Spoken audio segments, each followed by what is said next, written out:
Aucun homme n'est étranger sur terre.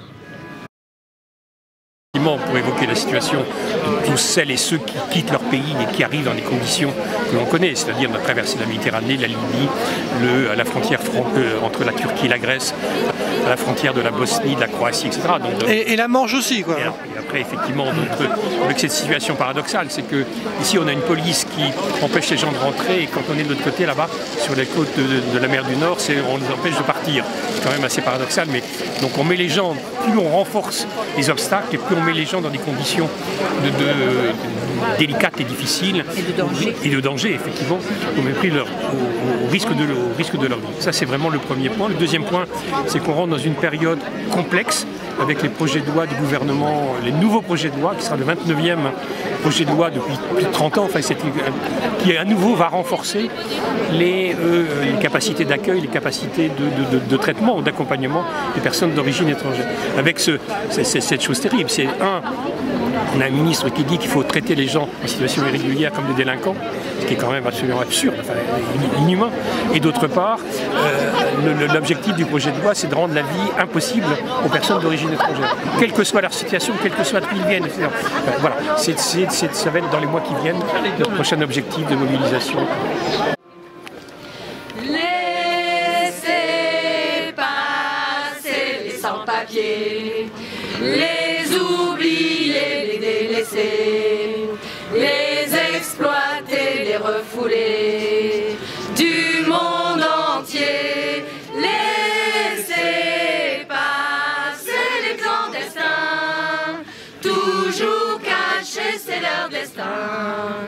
Ici, ailleurs et comme partout, on les rend fous. Laissez passer les sans-papiers, les déplacés de toutes les guerres, toujours violés ou prostitués, mais révoltés. Laissez passer les clandestines, mariage forcé, toujours victime. Mais la bonne nouvelle que j'ai à vous annoncer, c'est qu'il y a de plus en plus d'étrangers dans le monde. C'est génial, non ? Respect du droit d'asile et particulièrement fin des refoulements systématiques aux frontières françaises. Fin des procédures accélérées qui, elles, sont contraires à la Convention de Genève, dont nous sommes signataires évidemment. Remise en cause du règlement Dublin, je vous en passe, les tracas, les circonlocutions, mais cela précarise les personnes et rend la situation illisible. Je ne vous l'expliquerai pas, c'est illisible le Dublin. Et c'est cruel et inefficace. Respect de l'intérêt supérieur de l'enfant.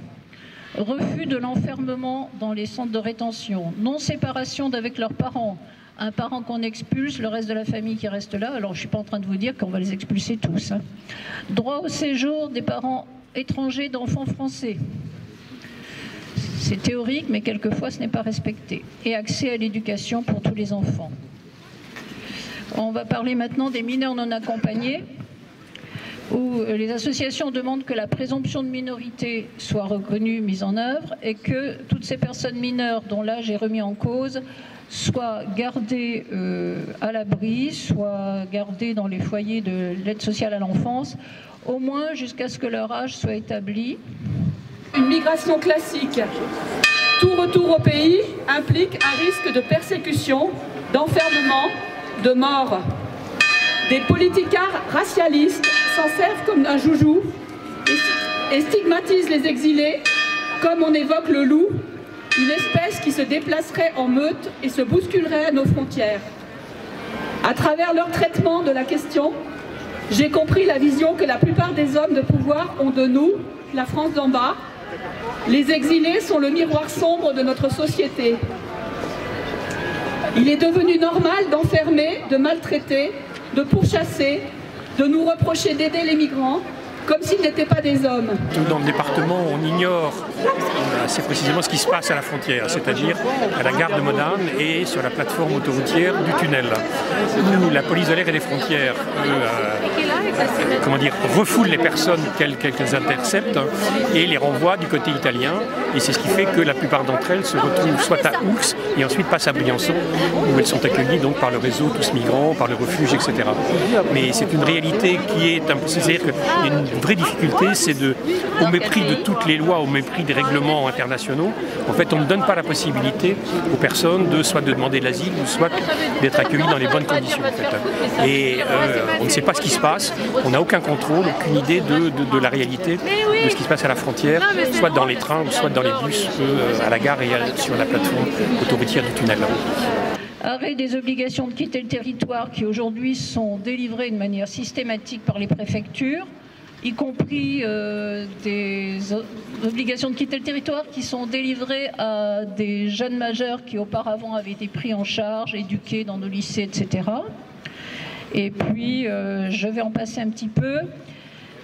Oh non, je ne peux pas parce que la CIMAD va m'en vouloir. Ça va? Bon. Donc il faudrait aussi que notre pays, comme les autres pays européens, signe la Convention internationale sur la protection des droits des travailleurs migrants, ce qu'aucun pays de l'Union européenne n'a fait jusqu'à ce jour. Tiré de ce drame humain. Le fantasme de cette crainte d'un appel d'air justifie toujours les maltraitances dans les campements sur le littoral. Les autorités françaises et britanniques ont signé un nouvel accord de coopération toujours fondé sur le même paradigme. Augmenter significativement les dispositifs de sécurité et de contrôle déployés sur le littoral nord. La ville de Chambéry, de la ville de Saint-Baldolph et des autres communes de Savoie, donc c'est-à-dire Chambéry, Saint-Baldolph, Fourneau, Barbera, Cognien et Saint-Pierre-d'Entremont, qui ont signé l'année dernière la charte Anne Vita à l'initiative de l'eurodéputé Damien Carême, qui avait monté le camp à Grande-Sainte pour replacer dans son contexte. Et donc la charte Anne Vita des villes et territoires accueillants, elle est là pour rassembler des territoires, des collectivités, des élus, des individus qui veulent faire pression sur le gouvernement pour améliorer sa politique d'accueil des migrants. On a vu avec l'Ukraine que c'était possible, qu'un vrai accueil était possible, donc il n'y a qu'à faire la même chose. Alors, est-ce qu'il y a d'autres interventions ?